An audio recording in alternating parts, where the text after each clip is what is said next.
출애굽기 3장 13절부터 22절까지 말씀입니다. 출애굽기 3장 13절부터 22절까지 말씀입니다.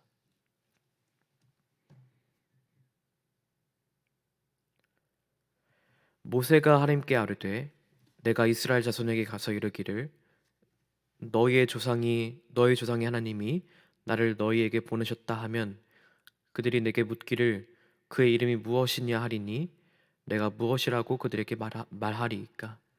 하나님이 모세에게 이르시되 나는 스스로 있는 자이니라. 또 이르시되 너는 이스라엘 자손에게 이같이 이르기를 스스로 있는 자가 나를 너희에게 보내셨다 하라.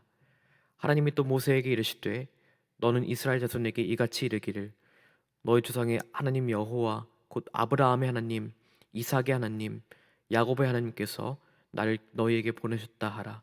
이는 나의 영원한 이름이요 대대로 기억할 나의 칭호니라.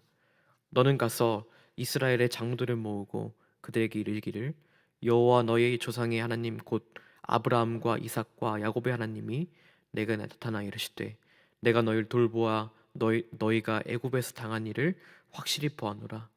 내가 말하였거니와 내가 너희를 애굽의 고난 중에서 인도하여 내어 젖과 꿀이 흐르는 땅 곧 가나안 족속, 헷 족속, 아모리 족속, 브리스 족속, 히위 족속, 여부스 족속의 땅으로 올라가게 하리라 하셨다 하면 그들이 내 말을 들으리니 너는 그들의 장로들과 함께 애굽 왕에게 이르기를 히브리 사람의 하나님 여호와께서 우리에게 임하였은즉 우리가 우리 하나님 여호와께 제사를 드리려 하오니 사흘 길쯤 광야로 가도록 허락하소서 하라. 내가 노니 강한 손으로 치기 전에는 애굽 왕이 너에게 가도록 허락하지 아니하다가 내가 내 손을 들어 애굽 중에 여러 가지 이적으로 그 나라를 친 후에야 그가 너희를 보내리라. 내가 애굽 사람으로 이 백성에게 은혜를 입히게 할지라 너희가 나갈 때에 빈손으로 가지 아니하리니 여인들은 모두 그 이웃 사람과 및 자기 집에 거류하는 여인에게 은 패물과 금 패물과 의복을 구하여 너희의 자녀를 꾸미라. 너희는 애굽 사람들의 물품을 취하리라. 아멘.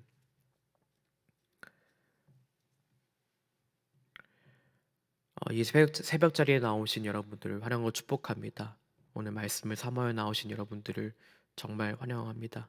그 말씀 가운데 임하실 하나님의 축복과 은혜를 우리가 기대하며 나아가는 시간 되기를 축복합니다. 하나님의 부르심을 받은 모세가 가장 두려워했던 것은 무엇이었을까요? 히브리 사람들이 그의 말을 듣지 않을 것이라는 두려움이 제일 컸을 것입니다. 왜냐하면 그는 한 번 민족으로부터 버림받은 기억이 있었기 때문입니다. 그의 아픔은 40년 전으로 거슬러 올라갑니다. 그는 비록 이집트의 왕자였지만 자신의 처지를 늘 마음속에 간직하며 살았었습니다. 그러다가 자신들의 동족 이스라엘 백성이 애굽 사람들에게 학대당하는 것을 보다 못해 아무도 없을 때 그 애굽 사람을 죽이고 맙니다. 혈기왕성했던 그는 그 일이 그의 동족을 위한 일이라고 생각했습니다. 그 다음날 모세는 히브리 사람들끼리 서로 싸우고 있는 장면을 목격합니다. 모세는 왜 동포를 치느냐면서 그들의 싸움을 말립니다. 그런데 웬걸요? 말리는 그에게 돌아온 히브리 동포의 한마디는 그의 삶을 송두리째 뒤집어 놓는 말이 됩니다. 출애굽기 2장 14절 말씀입니다. 누가 너를 우리를 다스린 자와 재판관으로 삼았느냐? 네가 애굽 사람을 죽인 것처럼 나도 죽이려느냐? 이런 말을 듣습니다. 모세가 이후에 아하 일이 탄로났구나 하고 두려워했다고 기록되어 있습니다. 근데 단순히 그가 그의 살인이 탄로났기 때문에 두려웠던 것일까요? 그는 엄청난 무기력함을 느꼈을 것입니다. 모세는 결국 그가 이스라엘에도 애굽에도 속하지 못한 사람임을 느꼈을 것입니다. 히브리인들을 위해 분연히 한 일임에도 불구하고 히브리인들에게도 버림받고 이죽거리는 소리를 들었기 때문입니다. 누가 너를 우리를 다스리는 자와 재판관으로 삼았느냐? 하나님의 부르심을 들을 때 아마 이 말이 계속 생각이 났을 겁니다. 게다가 모세는 이제 그때의 장성하고 젊고 권력도 있는 힘 있는 왕자도 아닙니다. 이제는 80이 되어 미디안 광야에서 양을 치며 남은 여생을 어떻게 보낼지를 고민하는 그저 그런 남자일 뿐입니다. 근데 그에게 무슨 정통성이 있어서, 무슨 권력이 있어서, 무슨 힘이 있어서 이 히브리 사람들을 이끌어낸단 말입니까? 누가 그의 말을 듣겠습니까? 그래서 모세는 하나님께 질문합니다. 당신의 이름은 무엇입니까? 당신은 도대체 누구입니까? 이스라엘 백성들에게 그들을 건지시고 구원하실 그 하나님이 도대체 누구신지에 대한 설명을 해야겠다는 마음이 들었기 때문이었을 것입니다. 이 생각은 모세 스스로가 얼마나 많이 깨어져 있는지를 볼 수 있습니다. 모세 자신은 그 누가 봐도 아무도 가지 않는 초라한 남자에 불과합니다. 그의 말을 들을 수 있는 그에게 정당성도 없고 권력도 없습니다. 오로지 그는 그를 부르시는 하나님만을 의지해야만 하는 것입니다. 그런 그에게 하나님께서 말씀하십니다. 출애굽기 3장 14절에 나는 스스로 있는 자이니라. 이렇게 말씀하십니다. 그분은 어떤 존재에 의존하는 분이 아니십니다. 그분은 그분 자체로 빛나고 영원하신 분임을 이야기하십니다. 40살의 모세는 혈기왕성하여서 자신이 히브리 민족의 아픔을 해결할 수 있다고 믿었습니다. 그러나 그에게 돌아온 것은 도리어 히브리 민족의 차가운 시선이었습니다.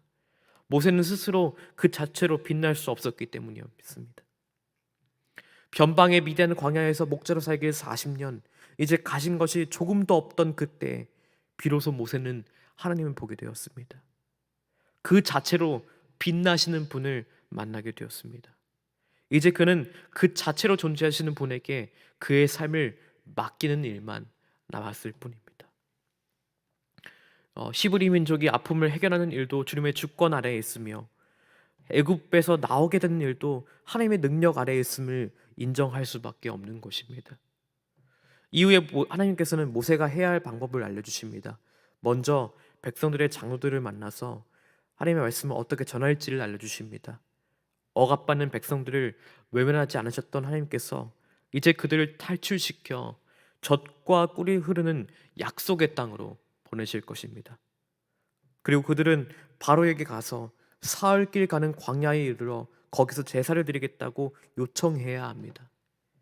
히브리 사람들 노역으로 못 살게 구는 바로에게 아마 이 요청을 한다는 것은 정말 말도 안 되는 일일 것입니다. 실제로 이 요청을 듣고 나서 바로는 히브리 사람들의 노역을 배 이상으로 늘렸습니다. 그러나 결국에는 애굽을 여러 이적으로 치신 후에 이스라엘 백성들을 이끌어내실 것을 하나님께서는 약속하십니다. 그리고 이후 더 놀라운 약속을 하십니다. 도리어 이스라엘 백성들이 겨우겨우 그 애굽을 빠져나오는 것이 아니라 양손 가득히 넉넉하게 들고 애굽을 당당하게 빠져나올 것이라고 약속합니다. 바로에게 사정사정하여 애골복걸하여 빌어서 나오는 것이 아니라 바로가 두 손 두 발 다 들고 그들의 독립을, 그리고 그들을 이끄시는 하나님을 인정하게 될 것이라는 것입니다. 마치 전쟁에서 이고 전장터에 전리품을 챙기고 개선하는 군대처럼 당당하게 전리품을 챙기고 나갈 것입니다. 애굽은 하나님과의 싸움에서 완전하게 패하게 될 것이기 때문입니다. 애굽과 모세의 싸움에서 모세는 패배했습니다. 패배했을 뿐더러 동족 이스라엘 사람들에게도 핀잔과 비웃음을 당했습니다. 그가 왕자였음에도 말이죠. 그러나 지금 40년이 흐른 후에 하나님께서 개입하시니 판도는 달라지기 시작합니다. 모세는 살인자요 도망자의 신세에서 하나님의 말씀을 대언할 대언자요 하나님의 말씀대로 이스라엘 백성들을 이끌 지도자로 세워지게 됩니다. 이스라엘 백성들을 더 노역으로 힘들게 하는 바로는 결국 패배를 선언하게 될 것입니다. 이스라엘 백성들은 노역을 감당하던 노예 생활을 청산하고 도리어 전리품을 챙기듯 당당히 양손 가득히 그들의 소유를 챙기고 나아가게 될 것입니다. 이것이 바로 스스로 계신 그분 자체로 존귀로운 하나님의 계획인 것입니다. 여러분의 삶을 움직이는 키는 누가 쥐고 있습니까? 여러분입니까? 아니면 하나님입니까? 왕자였던 모세가 어떻게 하여도 불가능해 보이던 이 이스라엘 구원이 하나님께서 움직이시니 움직이기 시작하는 것을 보게 되지 않습니까? 우리의 삶의 계획 또한 하나님께 맡겨드리는 우리가 되기를 간절히 바랍니다. 스스로 계시는 분, 그 누구도 의존하지 않는 그분 앞에 우리의 삶을 맡겨드리고 의탁하는 삶 되기를 간절히 바랍니다. 판도를 바꾸시는 하나님을 경험하는 우리의 삶 되기를 간절히 바라고 기도합니다. 기도하겠습니다. 참 좋으신 주님, 오늘 우리가 모세의 삶을 돌아보면서 그가 왕자로서 무엇을 해보려고 해도 꿈쩍도 하지 않았던 일이 하나님께서 손을 드시니 이루어지는 것을 보았습니다. 하나님, 우리에도 때로는 모세처럼 스스로 삶의 판도를 뒤집을 수 있을 것이라 확신하며 사는 순간들이 참 많이 있습니다. 그러나 삶의 주관자 되신 하나님, 스스로 빛나시고 스스로 계시는 분 앞에 다시 한번 우리의 삶의 키를 맡겨드립니다. 하나님, 우리의 삶을 주관하여 주시옵소서. 우리의 삶을 주관하여 주셔서 우리가 하나님의 일들을 볼 수 있는 눈을 열어주시옵소서. 그리하여서 우리 삶 가운데 계획하시고 맡기시고 인도하시는 하나님의 역사를 우리가 간증으로 올려드릴 수 있는 우리의 삶 될 수 있도록 역사하여 주시옵소서. 예수님의 이름으로 기도합니다. 아멘.